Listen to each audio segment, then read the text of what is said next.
Cette vidéo-ci va être consacrée à la séquente, la représentation géométrique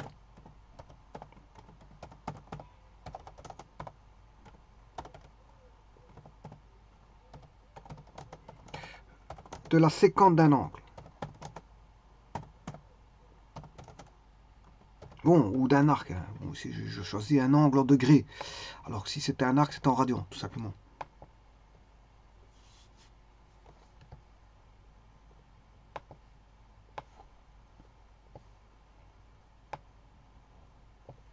Bien sûr, je vais le représenter par rapport à un cercle, et non pas un cercle. Il n'est pas forcément trigonométrique de rayon 1. Hein. Bon, je prends un cercle d'un rayon A. D'ailleurs, je vais mettre un curseur ici.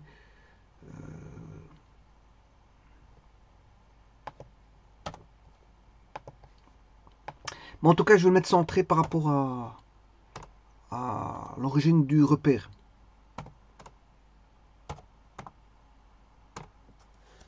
Voilà. Donc ici, c'est un cercle trigonométrique parce que le rayon vaut 1. Mais bon, je pourrais l'augmenter comme ceci. Voilà. Ce qui va m'intéresser, c'est la séquente. Alors, le tout... Donc, j'ai un cercle. Les hypothèses sont les suivantes.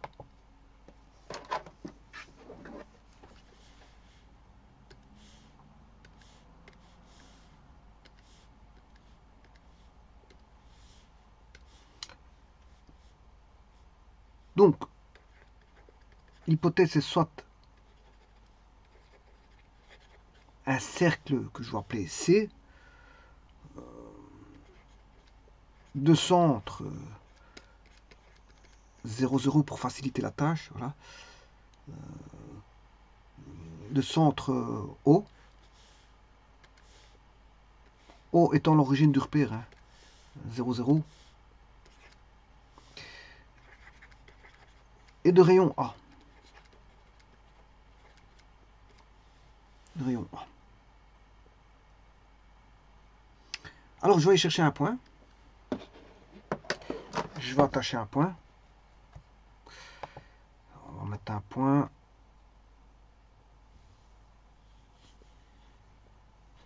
Bon, n'importe où. Point sur objet, je vais le mettre ici. Ouais. Donc, je vais l'appeler P.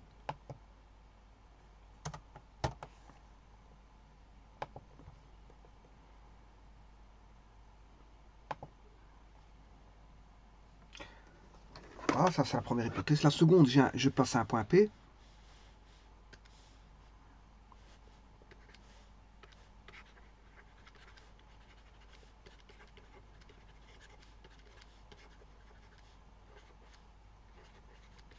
Sur le cercle.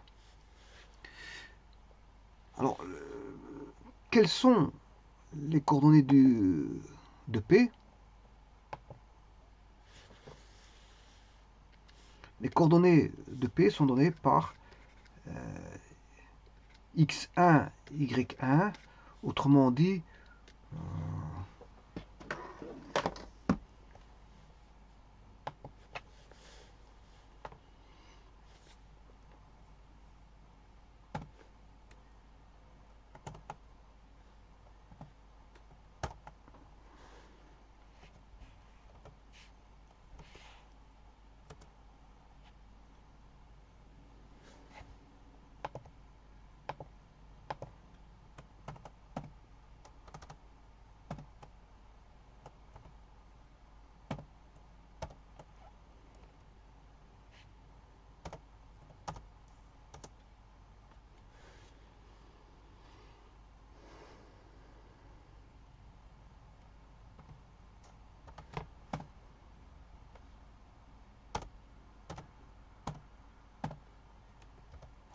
voilà. Donc, vous voyez ces coordonnées x, y, mais qui sont exactement, bon, le sinus et le cosinus. Bon, je rappelle que le sinus c'est sur l'axe des x, mais ici j'ai pas un cercle trigonométrique de rayon 1, mais de rayon A. Donc les coordonnées de P seront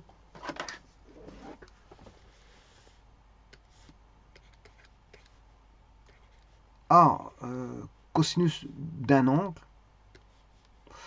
Alors, je vais appeler l'angle. Je vais mettre un segment. Un segment qui va aller. Je vais remettre l'origine, je vais mettre l'origine au 0,0 et un segment qui va aller. Voilà. Alors j'ai un angle bien sûr variable parce que P est variable. Hein. P est variable. Voilà, ici il vaut 59. Si je change au point P, l'angle va changer. Bon, cet angle-là, je vais l'appeler T. C'est le paramètre.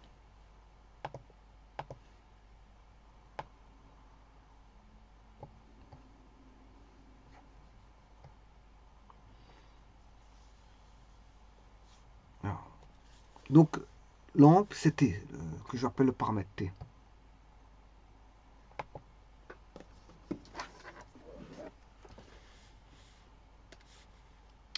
A cos T, point virgule, A sinus T. Alors, je rappelle que A, c'est le rayon du cercle.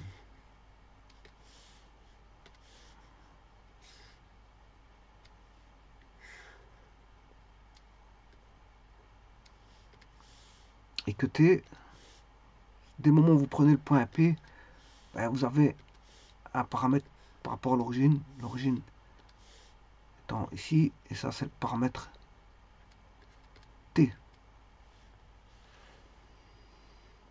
Alors, je vous rappelle que ici, on a là le cosinus, A cosinus T.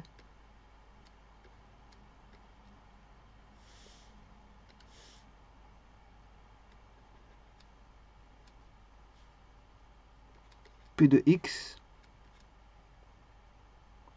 on va appeler Px.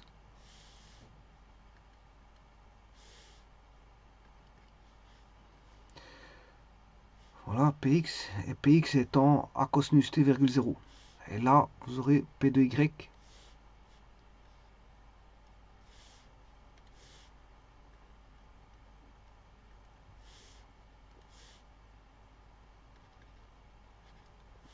En d'autres termes, vous avez P, point P, c'est Px, point virgule Py.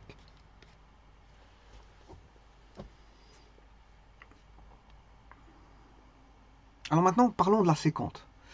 Parce que le but de la vidéo ici, c'est de parler de la séquente. Alors la séquente, je vous rappelle ce qu'est la séquente.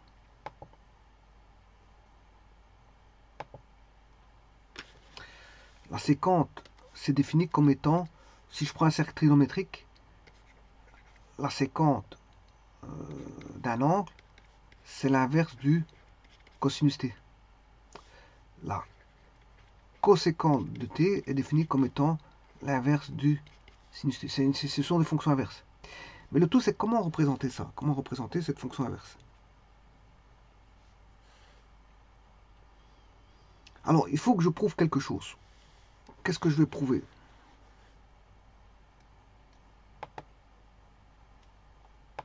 Eh bien, je redessine mon cercle.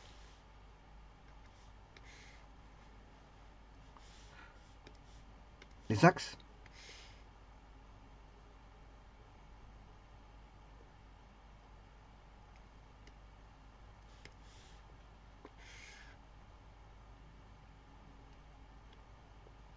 Bon, je vais faire une démarche inversée. Je vais construire et puis je vais démontrer.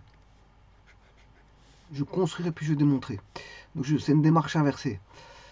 Voilà. Donc ici, on va prendre le point P. Alors, comme elle est définie par rapport à l'inverse du cosinus, je vais m'intéresser au cosinus. Bon, mais ici, on n'a pas un cosinus pur parce que ici, comme le rayon il fait A, le rayon, là on a moins A, là on a plus A, là on a 0 en X. En Y, là on a plus A, et là on a moins A. Bien sûr, là on a 0 en Y.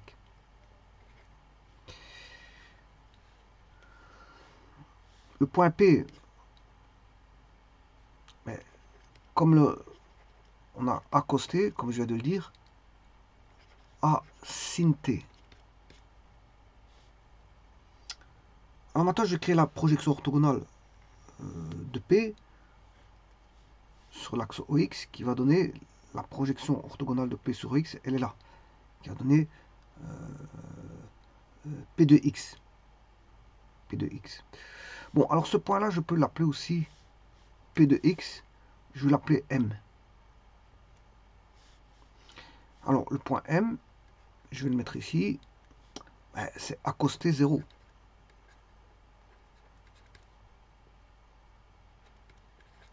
Alors c'est la projection de P sur OX.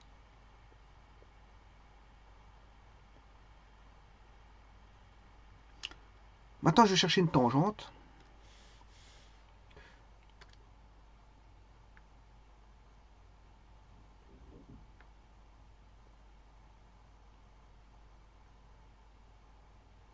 Au point P. Alors, une tangente au point P. Je cherche tangente. Ah, ici. Tangente. Voilà, au point P. Tangente au cercle au point P. On a ceci. Ça, c'est la tangente. Je vais chercher l'intersection de l'axe. Voilà, de l'axe OX avec cette tangente. Voilà, et le point C que vous voyez là-bas, le point C, c'est la séquente. Aséquente.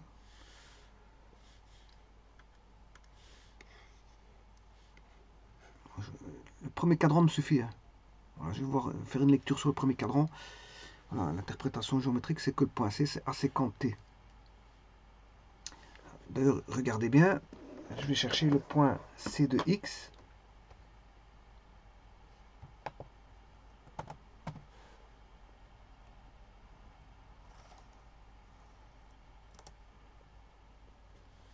« 4,71. Oui, je l'ai déjà, ouais, je l'ai déjà au-dessus. J'ai pas besoin de faire ça, je l'ai déjà au-dessus. C, c'est 4,71. Voilà. Maintenant, le cercle ici, il fait un rayon de 3. C'est un rayon de 3. Donc je vais faire 3 fois la séquente de l'angle de 50-30. Donc c'est-à-dire alpha, l'angle alpha. Je vais chercher l'angle alpha qui vaut 50-30.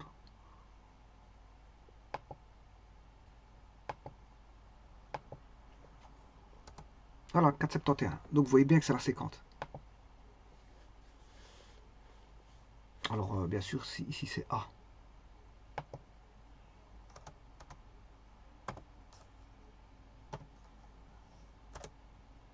Voilà.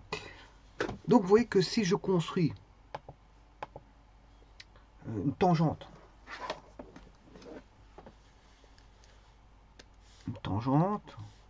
au cercle,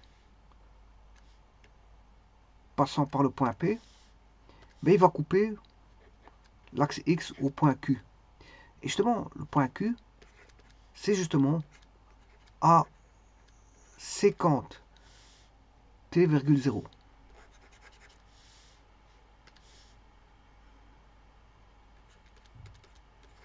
Et justement, il faut prouver ça, que c'est bien une séquente. Donc, le point Q, c'est le point d'intersection de l'axe OX et de la tangente au cercle au point P. Alors, si j'appelle QX 0, il faut que je prouve que ceci c'est une séquente. Il faut que je prouve que c'est une séquente. Bon. Alors, pour ça, je vais faire les calculs à gauche. Alors, j'ai pas besoin du premier et du deuxième et du troisième cadran, j'ai pas besoin de tout ça. Par contre, j'ai besoin du point M. Alors, le point M, c'est celui-ci, qui est A cosinus T, 0, Q A séquente T, 0. Alors, comme on a une tangente ici, on a une perpendiculaire. Donc on a un triangle OPQ. OPQ est un triangle rectangle. Alors il est rectangle où? Mais les rectangles en P. Les rectangles en P. Qu'est-ce que je dois prouver? Ben, on va prouvons que x égale a sécant t. Prouvons que x est égal à a sécant t. Alors comme j'ai un triangle rectangle, qui est le triangle OPQ, alors OP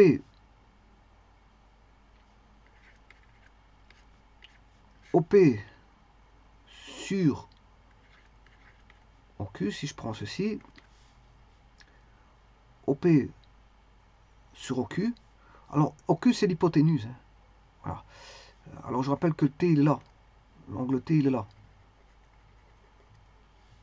Alors je vais l'exprimer par rapport à T.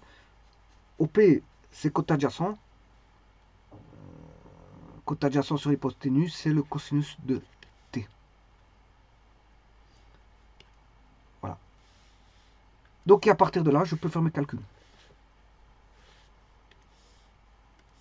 Puisqu'il suffit d'aller juste chercher l'inverse. Oui, attention que... non, c'est pas cosinus t. Si, c'est cosinus t. OP, oui, c'est cosinus, j'ai radé.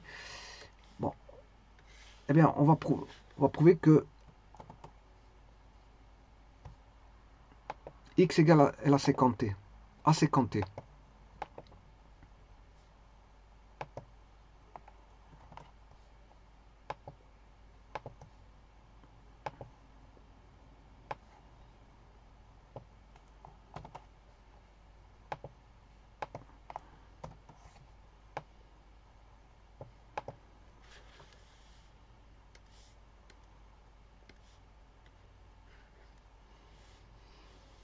Alors, je peux écrire que OP, c'est égal à OQ fois cos t.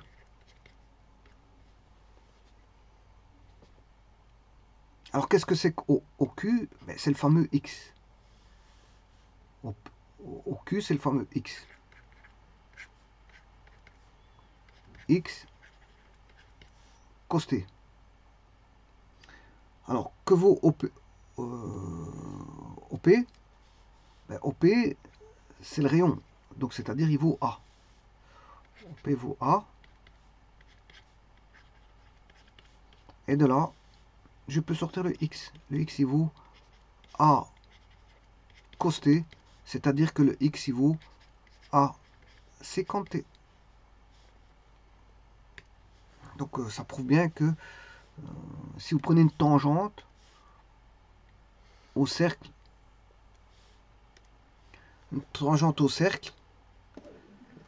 on a un point donné, ben on aura la séquente par rapport à l'angle donné. Hein, parce que bon, le point P est donné. Voilà, maintenant, le point P est donné par rapport à. Je peux faire varier ceci, le point P. L'angle, il va varier. Donc, le point P est fonction de l'angle, bien sûr. Hein. Le point P est fonction de l'angle. Et donc, la séquente est aussi fonction de l'angle. C'est en fonction de l'angle que vous avez là-bas, alpha, et du point P qui est choisi. Donc ici, je vais essayer de le faire circuler. Animation. Voilà.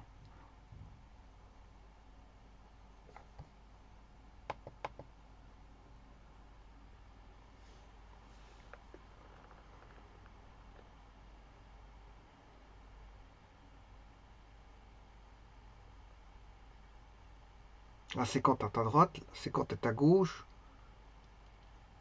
la séquente est à gauche, la séquente est à droite. De nouveau, la séquente est à droite. C'est le point C, la séquente. Voilà. La séquente, c'est le point C. Donc, en fonction voilà, ici, la séquente.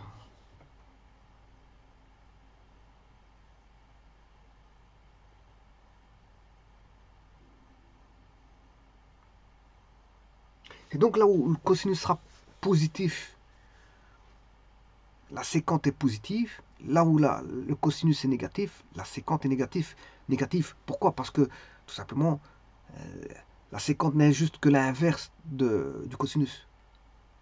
Voilà. Bon, le rayon il est toujours positif, hein, c'est un rayon positif.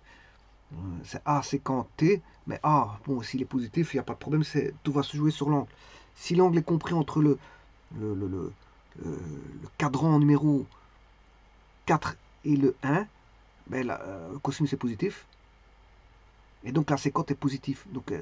Donc tant qu'on est dans le premier et quatrième cadran, ben, vous voyez que le point C est à droite.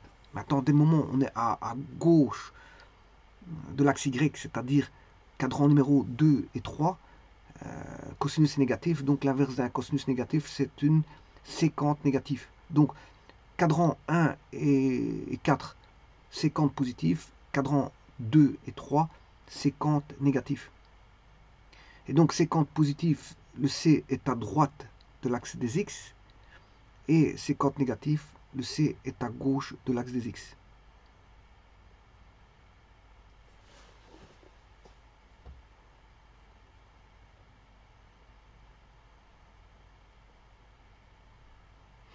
Alors, vous voyez que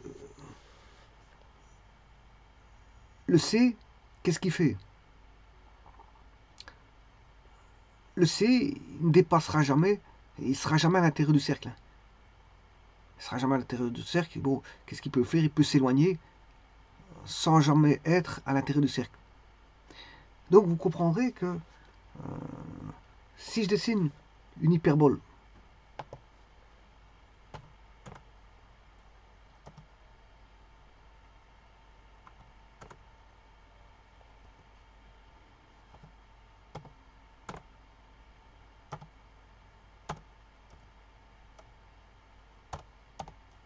vous voyez, c'est ce qui se passe dans une hyperbole. Une hyperbole, vous avez bien, je veux dire, c'est bien à l'extérieur du cercle. C'est complètement à l'extérieur du cercle.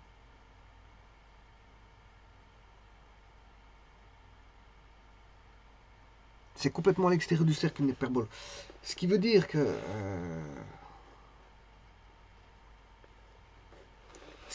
bon, vous aurez besoin d'une séquence à séquenter pour construire une hyperbole. Parce que regardez bien, le C c'est quelque chose de très magnifique pour dessiner une hyperbole. La séquente, j'ai une coordonnée en X qui me permet, voilà, d'établir les X de l'hyperbole.